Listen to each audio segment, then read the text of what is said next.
Your purpose should not be contingent on someone else's opinion. Mic drop.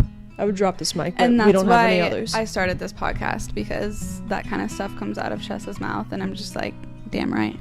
Acetone for brains. I'm so sick of it.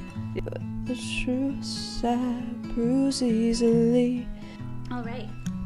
Welcome to episode 2 of Chats with Chessa. I'm Chessa. And I'm Claire. If you're watching again, thanks. Yeah, thank you for making it to episode 2. Or if this is your first episode, welcome. Check out episode 1. Yeah, go watch episode 1 for a little background. Why are you doing things not in order? What are we talking about today? Happy Tuesday. Oh, what are we talking about today? Well, we're talking about existentialism. Sweet. Chessa's favorite topic. I used to have existentialism on Tuesdays. Really? Yeah. So it was your favorite day? It was, yeah. I don't want to go right into the, like, intense conversation that existentialism is. Okay. Let's just take a moment to, like, hang out for a sec. Are we going to meditate? We could meditate. That'd be very bay school Oh my of gosh, us. that would be so bay school. We're not going to meditate. You're not going to stick around for a 5-minute meditation. No, you're not. That's weird. Yeah. Can you say fuck on this? Yeah, we can say. Fuck. Thank God. It's one of my most utilized No, it's not. adjectives, verbs, nouns. It's my nickname. Fuck? Fuck. No, it is not. Oh my gosh. I don't know what she was talking about, you guys. This girl that I follow on social media and stuff, her handle is Ask Cat GPT. Her name is Kat, and she does a lot of AI content and just like informing the general public on the different platforms, what it is, how you can use each one. And she kind of breaks it down into really digestible stories and tidbits. She posted the other day, if you are not using AI in your workflow or in your like day-to-day project management or using it in any way to run any part of your business, like you're just gonna fall so far behind. Like it's literally like the internet now, almost. Yeah. It will become the internet. And I just was like, yeah, that's so true. Mm-hmm. Yeah, crazy. It's awesome. People are terrified of AI. I'm psyched. You're psyched? I'm psyched. Chessa would like create a robot clone of herself through AI if she could. Oh, hell yeah. I would too, because then society would be a better place if there were a bunch of Chessas running around. I could get so much done if I had 4 of me. I wouldn't even have to tell it what to do. It would just know. We're talking about existentialism and AI? I took a class on that in college. Did you? I did. It was the ethics of technology, but it basically surrounded AI. Well, do you want to talk about the ethics of technology? Not really. Yeah, I don't either. I want to talk about why everyone should have a midlife crisis, right? I think everyone should have an early life crisis. Early life crisis. Screw getting to like 60 and having it. Yeah. I'm a huge advocate, as somebody that experienced it, to go through a existential crisis as early as you possibly can. Now, granted, that does mean you have to have like a relatively developed brain. So like, if you're 5 and going through it, life's tough. Oh my gosh, I thought you meant you have to be like self-aware and smart to have an existential crisis. You have to be that too. Yeah. You can put that in. You have to be intelligent enough to contemplate your own mortality and the meaning of your life. Yeah, you do. That's very true. I agree. So however you took that sentence, you were right. But I am a huge advocate of questioning your purpose and the meaning of why you're on this planet. As am I. I have gone through many existential crises, and every time I've gone through it, I've become a better version of me. I agree. And if I had never had any of those, I would be an asshole. Yeah, you would be. I would be selfish. I would be going through life as if every day had no meaning. I would provide no value to society or to anybody around me. Do you want to be a fountain or do you want to be a drain? If you haven't had an existential crisis yet, I hate to tell you, but you are probably being a drain. Probably. That's one of Chessa's favorite quotes right now, or analogies. Do you want to state it again? Fountain or drain? Yeah, fountain or drain. Can you explain that one? So, yeah, this is like kind of funny. Mm-hmm. It was in a interview with Travis Kelce. It was? Yes, the tight end of the Chiefs. What? And I believe he was in college, and he was just kind of like, a cocky jock. And his coach turned around to him and was like, Travis, do you want to be a fountain or a drain? There are two kinds of people in the world. People that provide value and people that suck value. And right now, you're being a fucking drain. And his life changed from there on out. He became a different kind of teammate. He became a different kind of football player. He became a multiple Super Bowl winning champ playing this Sunday in the Super Bowl. Do you want to be a fountain or do you want to be a drain? And if you haven't thought about that, it doesn't have to be exactly fountain or drain, but if you haven't had an existential crisis in terms of what value am I providing to those around me, it doesn't have to be society at large, but at least the immediate people in your life, you're probably the drain. And you're probably the drain in their life. You're draining them of their energy. You're draining people of their energy. Yeah, I agree. And you have to be aware of like who you are in the scheme of who you interact with. And all of that stems from understanding, why are you waking up every morning? Like if you're just getting up to get up, if you're just okay with being okay, I don't know what you're doing. Do you think anyone that wakes up okay, being okay, is always a drain? Yeah. And why do you think having no purpose leads to being a drain? Because if you're not providing any value, you're sucking value. Yeah. You're sucking people's time. Yeah. Like if you're shooting the shit, Mm-hmm. you can go like as far as like you're a drain of resources, you're a drain, like you can get into it in whatever way it is. But being a productive member of society, having something that gets you up every morning and gets you going, and it doesn't have to be like universally like if you know what your purpose is, that's all I'm saying. It doesn't have to be like some big accomplishment in life. But like, why are you waking up every morning is a huge question that I asked myself when I was 15 years old. Yeah. And I think a key point there is like, it just has to be right for you. You have to know like what your purpose is. It doesn't have to be like, this purpose that extends to everybody else or the world. And the thing is like, you have to know why you're getting up in the morning, because if you don't, you're probably causing somebody else agony about trying to give you a purpose. And that's no one else's responsibility but yours. Yeah, it's really not. Your purpose should not be contingent on someone else's opinion. Mic drop. I would drop this mic, but and that's we don't have any why others. I started this podcast, because that kind of stuff comes out of Chessa's mouth and I'm just like, damn right. And no one else is saying it, so. Like I said, I had my first existential crisis when I was like 15.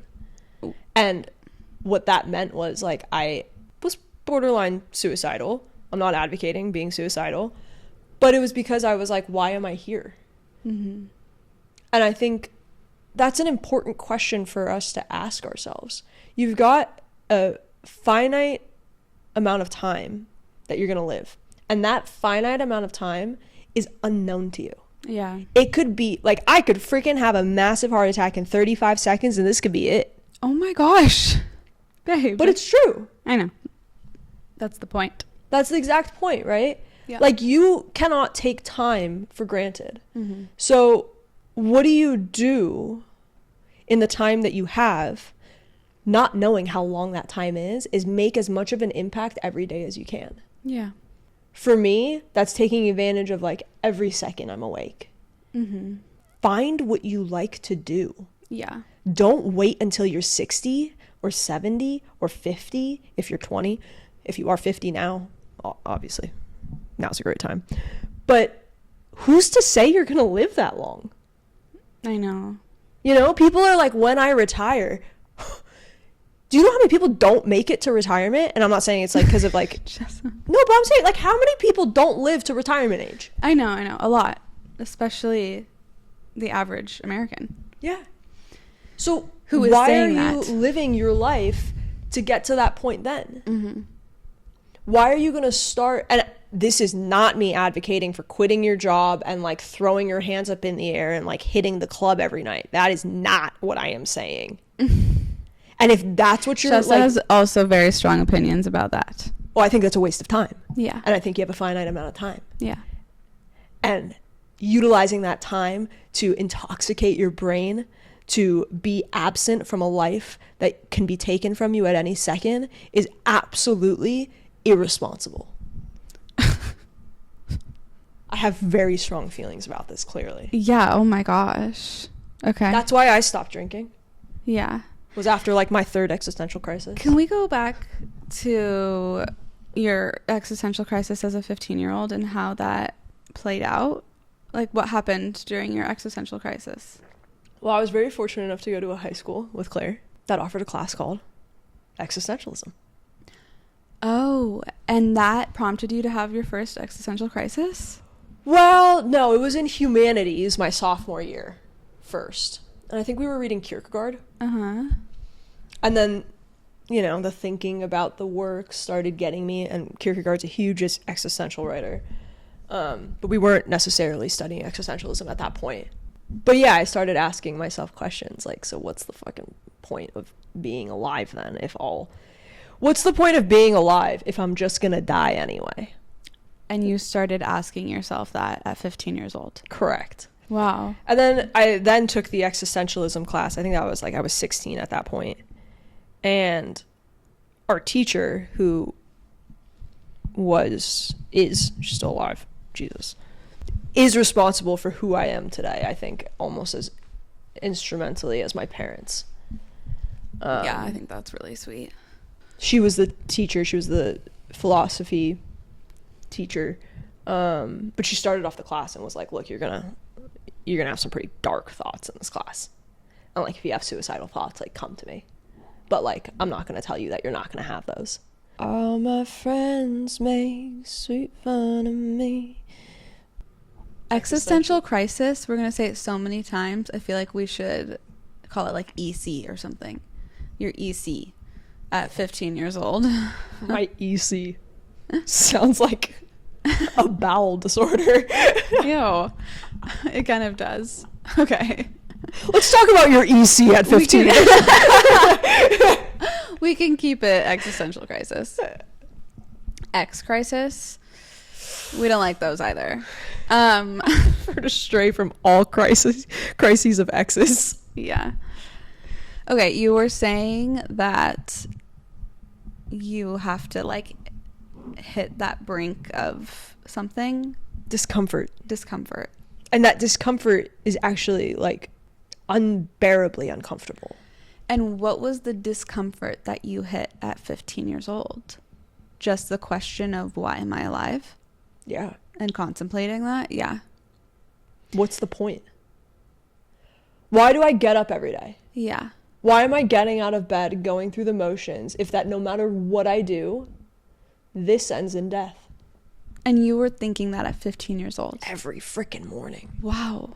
And night. I didn't sleep a lot. Crazy. So. At 15 years old, I was pinning magazine papers to my wall. I wasn't allowed to pin anything to my wall, so maybe that's why. Yeah. I couldn't pin, so I decided on an existential crisis instead. Yeah.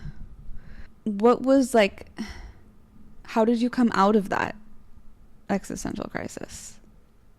Or like what? You find purpose. So you found your purpose at 15 years old? Well, I thought I had found my purpose at the time. Okay. I wanted to become a social justice attorney. Ugh.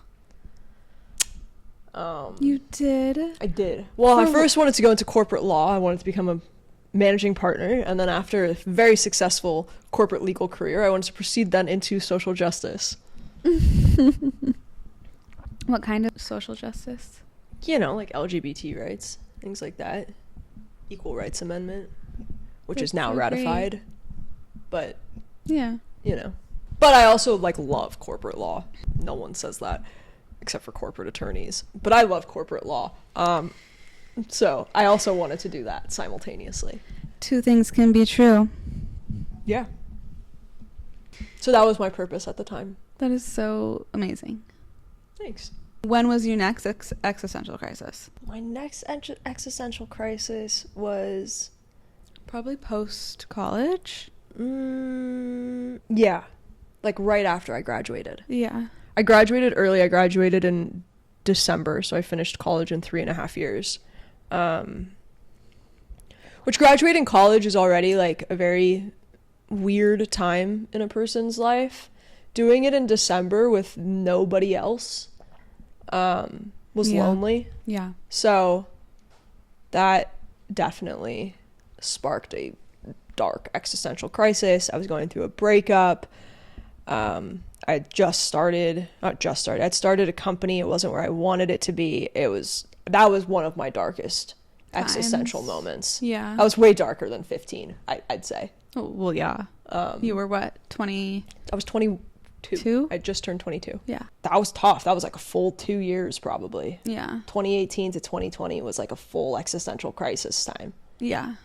How do you think starting your company played into that? Was that a big part of you evaluating your purpose back then, or was it more post-college being on your own? That was the only thing giving me purpose. Okay. At the time. Yeah. And then it wasn't succeeding. Yeah. The way I wanted it to. Yeah.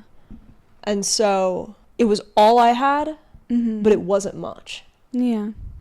So like the fulfillment was there, like I was doing something and it was meaningful. Yeah. But I wasn't doing it necessarily in the way that I wanted to be doing it. I was doing it according to a playbook. Yeah. And that playbook I should have just ripped up. Yeah. Because the best way to do something, there is no playbook. Yeah. If the best way's been invented, that's an inaccurate statement. Yeah. The best way's yet to be invented. Yes. And the only way to find the best way is to shred the playbook and start anew. Yes.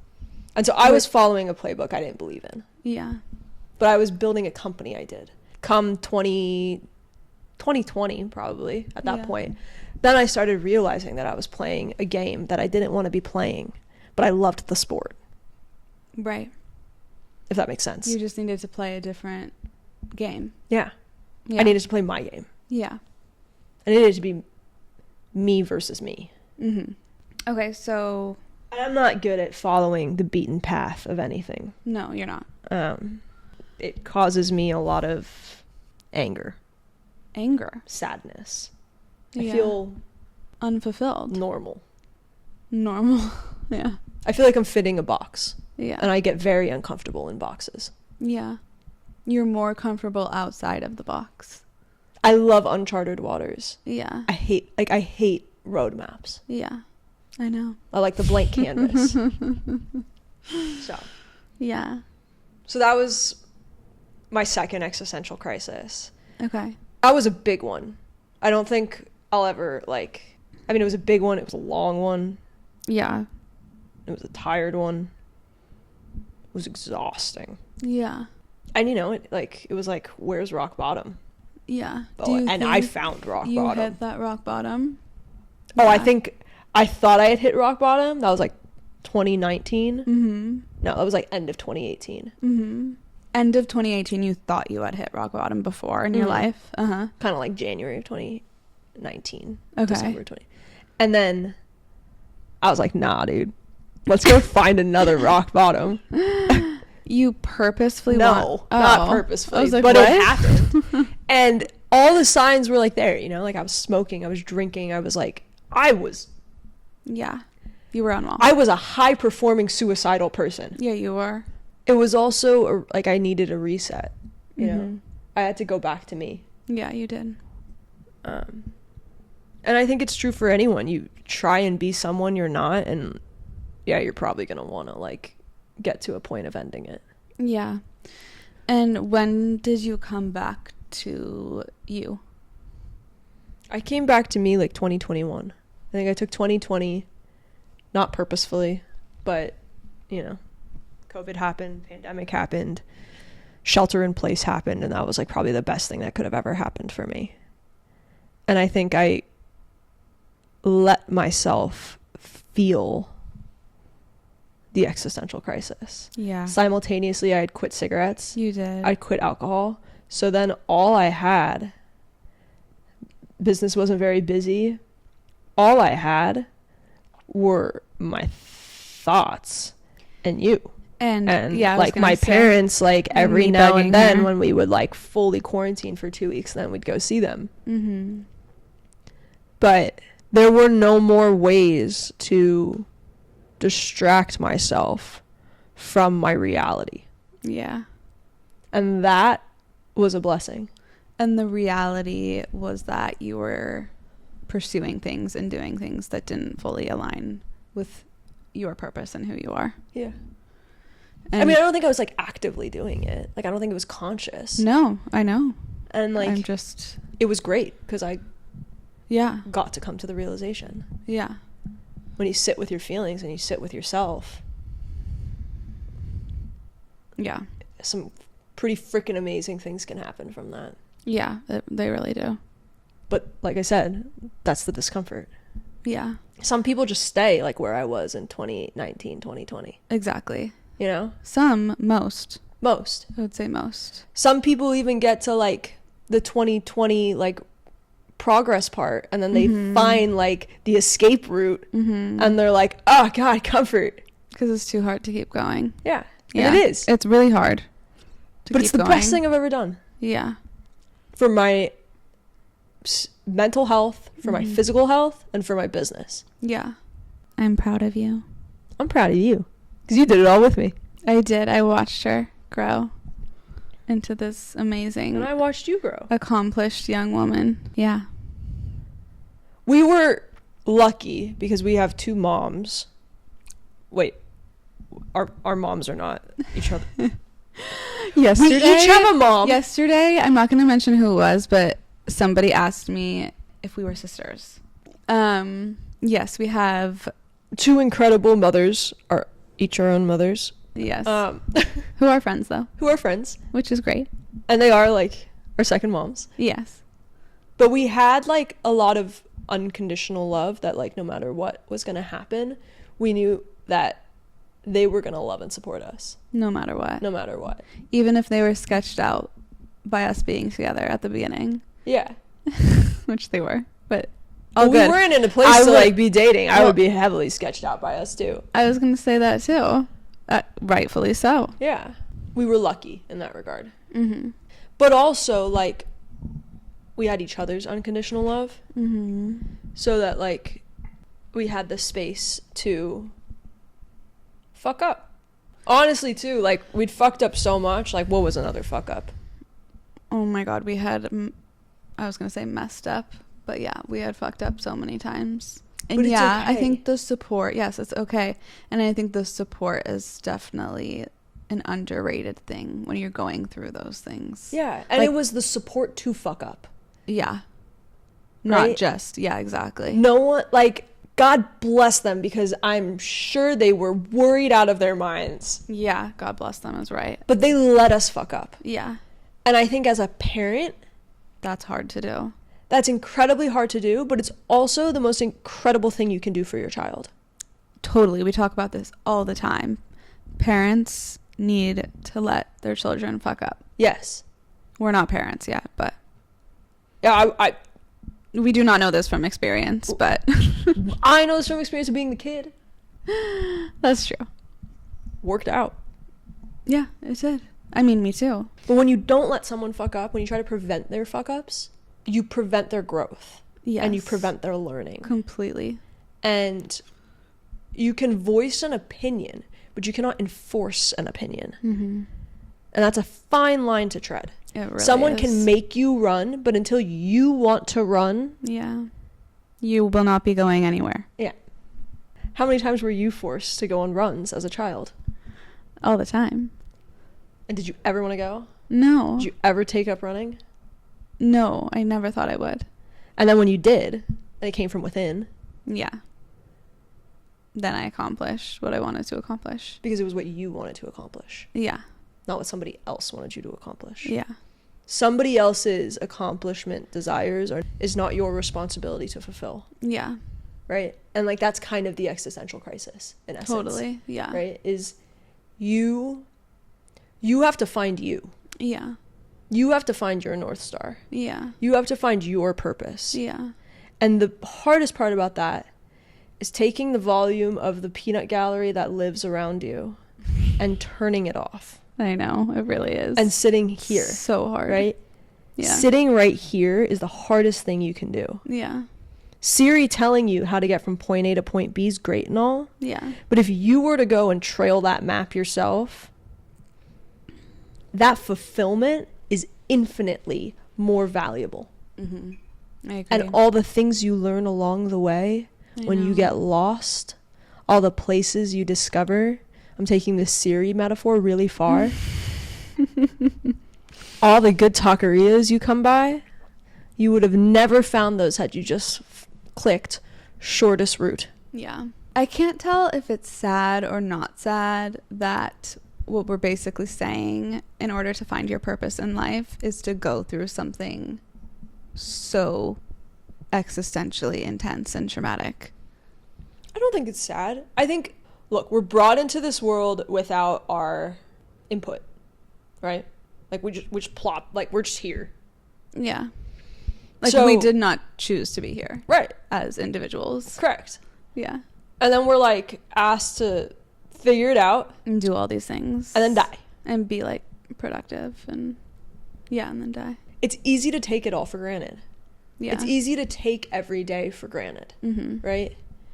You have routines, you go to work, it's easy to take every day, every second for granted. Yeah. Having an existential crisis is the slap in the face that nothing going forward is guaranteed. Yeah, it kind of is. That's so true. And that everyone kind of needs to not take anything for granted. You're right. I was wondering where you were. Excuse me. I was wondering where you were going there, which I wonder all the time. I start talking and she's like, what the hell's going on? Yeah, I'm like, what do you, what? Okay, can we bring it back? She also probably gets annoyed that I turn everything into an existential crisis. No, you don't. I do turn too. a lot of things into Babe, we existential both do, crisis. And that's why we get along. That's true. So no, I sometimes I wonder if I take it too far. You never take it too far. Oh, thank God.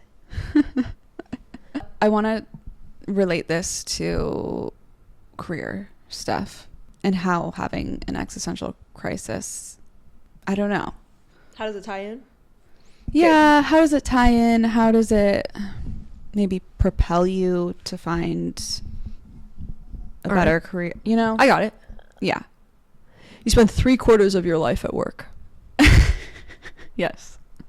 Your existential crisis, most likely, honestly, if you want to maximize time, you got to find what the hell you want to do with your life. Yeah. And no shortcuts, no cheat sheets, no playbooks, no roadmaps. If you are one of the millions and majority of us who spends 3/4 of your life at work, you should find fulfillment in it.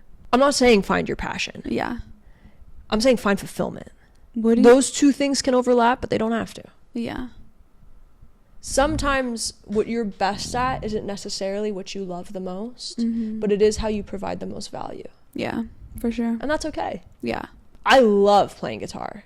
I'm not going to provide as much value to society if I'm playing my guitar because I'm not going to be able to write. Maybe I would, but I don't know. I don't find my fulfillment in writing songs that are going to change the world. I'll leave that one to Sabrina Carpenter. And Taylor Swift. And Taylor Swift. And Chappell Roan. So that's how it relates to your career. You're spending that much time. Why would you waste that much time? 3/4 of your life. Why would you waste it just going through the motions? Yeah. I'm not saying don't make money. I'm not that's actually the opposite of what I'm saying. Yeah. Fulfillment comes in a lot of different ways, part of which is also being a self-sustaining individual. What do you think the difference is between fulfillment and passion? I don't think there necessarily is a difference. I'm just saying I don't think they're synonymous. Correct me if I'm wrong, but what I hear you saying, career-wise, you should focus on fulfillment rather than passion. Yeah, I think passion is great. But I think sometimes the things we're passionate about we're not necessarily the best at. Yeah, I agree. Right? Like, I'm passionate about painting, but I know I'm not the best at painting. Like, there's so many people out there that are better at me than painting. And, you can go and you can put in all of the work, but, I don't know. I think find where you're naturally geared, find where you find fulfillment, and find the overlap. Yeah. That's a really great exercise to do. What are you good at? Yeah. How can you provide value? And what can you get paid for? And what can you get paid for? And find something in that intersection. Yeah. I kind of hate the thing of like follow your passion, right? I know. It's like the word passion is annoying. I'm passionate about you. I ain't gonna make no sense in my passion for you. But also, that's something beautiful too. Yes, totally. Right? Like, I love music. I'm passionate about music. Yeah.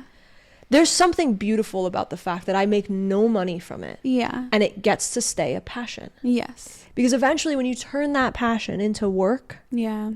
into a career, it's going to lose some of the love, attraction that you have towards Totally. it. It's just a different beast. So, like, be careful with that too. Yeah.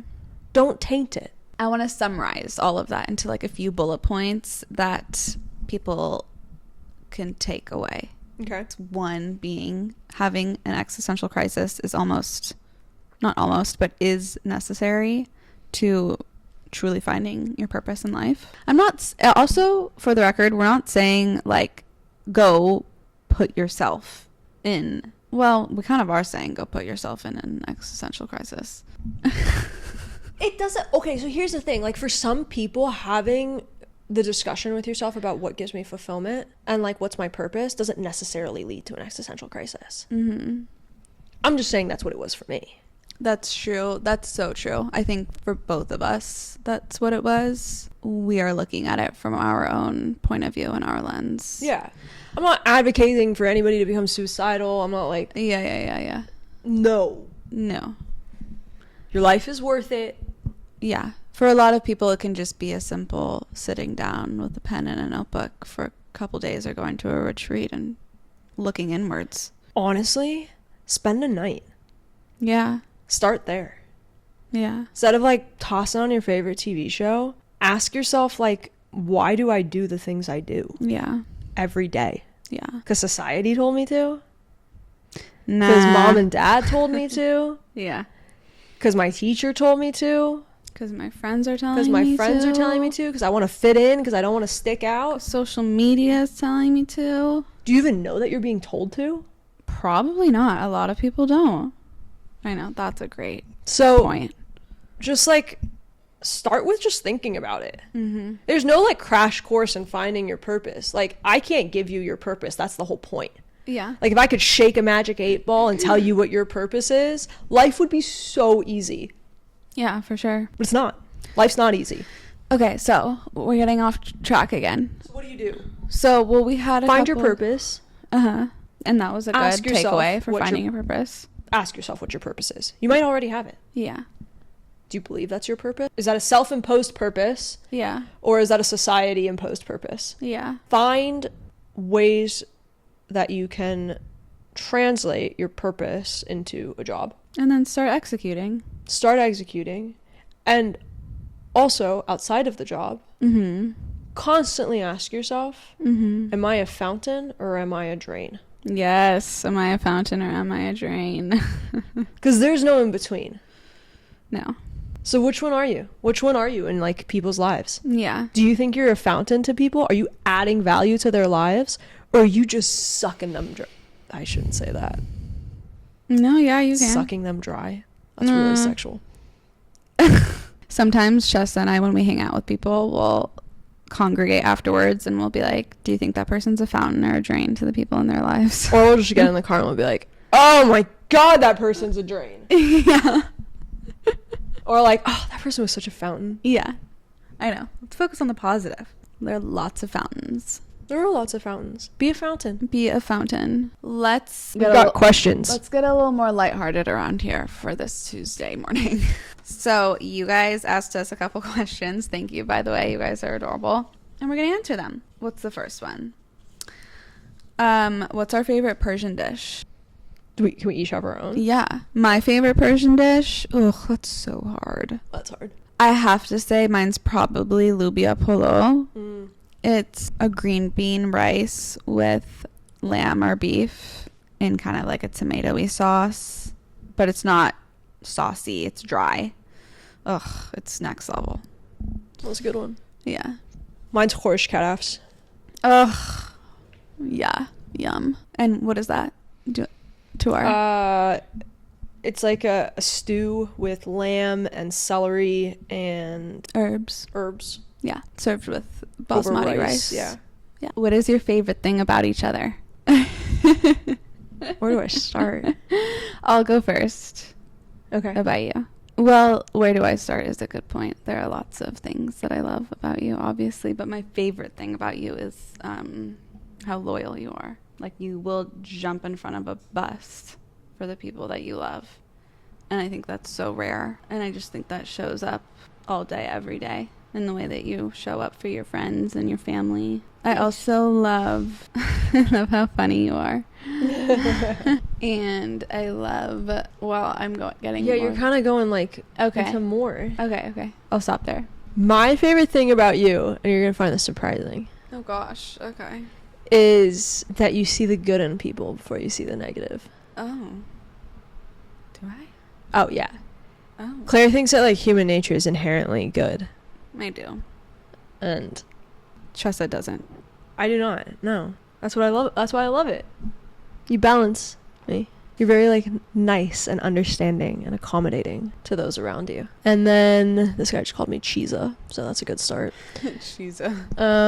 You guys should see the things that Chessa's candidates call her. I think you're absolutely hysterical, but you say that nobody else thinks that. But I think like you could have had a career.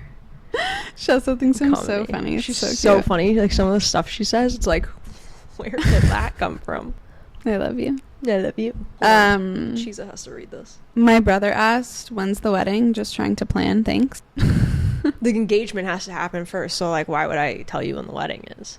I'm not telling you when the wedding is. I don't know when the wedding is. A few years out still, but we love you. The date's not set, but I'm sure you'll find out when we do. Yeah, I'm sure you'll know. You'll be one of the first. This is also another wedding question. What would the color scheme be for your wedding? I would say black and white. Black and white, but like don't wear white, you know? Yeah. Well, color scheme I think applies to more of I love a decor good and olive. flowers and Or navy. Oh. Navy. oh. Black, white, and navy. Oh, great. Yeah. I don't know. I don't know either. If I'm like, I never thought about my wedding. I know we weren't really like the girls who thought about their wedding colors? growing up. But it Isn't will that what be the wedding planner's for? it will be exciting to do so for me. I think it'll be exciting because I like No, that totally, kind of but stuff. it's not like something I think about. No. I haven't once thought about what the color scheme of my wedding is going to be until this question was just asked. I guess the answer would be black, white, and Something else, neutral. the complementary color would either be navy or olive. I like that, which is also our business colors. Work and life really is one and the same in this household. When did you come out? When did I come out? How I think I about- was like 15, 16. I didn't really come out. I was shoved out. You were shoved I out? was shoved out. Oh, I was shoved out too. Yeah. So, Kind of. just is what it is. I came out same age, 15, 16 as well, high school. Yeah, hard to differentiate between the years. Yeah, it's kind of all a blur. What's your main goal for 2025? Like just one? It could be more than one. I'm not like the share my goals with the world kind of person. My goals are personal. Okay, So, valid. expansion is the one word I'll give you. I like that. I'm starting to live my life the same way and not sharing my goals as openly and freely with other people, so I would say the same thing. Okay. But the one word that I would share is, World domination. yeah, world domination, but also purpose, which is kind of what we were talking about Love it. during this episode. Love it. Yeah, On brand, babe. On brand. on brand. I think that's pretty much it. There are a couple others, but they were. If you listened to this entire thing, thank you so much. We love you guys. Please DM us. You can email me even. I have my email in our social bios with more questions you have for us, any topics that you guys want us to touch on. I hope you all have a good week ahead. Let's give some like Monday fire up vibes. Crush the week. Crush the week. Make this week your bitch. Dominate. And Utilize your time wisely. Yeah, utilize your time wisely and live your truth. Yep, live your life for you. Yeah, only for you. At the end of the day, no one is waking up and living it for you. And at the end of the day, we all die alone. That's a great note to end on. I'm going to die the day that you die, so we'll die together. We'd have to die at the exact same time. Well, we will. All right. Someone can hear the statistics on how improbable that one is. Also, guys, our marathon is in like 4 weeks. How are you feeling about it? I'm super excited. I'm nervous. Chessa is not looking forward to it at all. Are you looking forward to our weekend, though? I'm very much looking forward to our weekend. I'm not looking forward to running 26.2 miles. Yeah. I'm looking forward to the run being over. All right. Clearly are in a yappy mood because we could keep talking, but we gotta go. Thank you so much for joining. Thank you so much for listening to my chat with Chessa.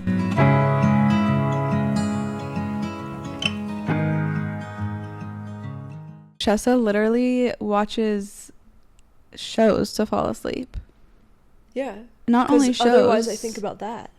Oh, okay. You think about the world crumbling China. down. Yeah, China and tariffs and AI and Definitely AI. Not so much tariffs. Tariffs are when I wake up. how AI is gonna shape our future. How the hell can I utilize AI to shape my future? I know. If you're not using AI to shape your future at this point, you're behind. Oh, yeah.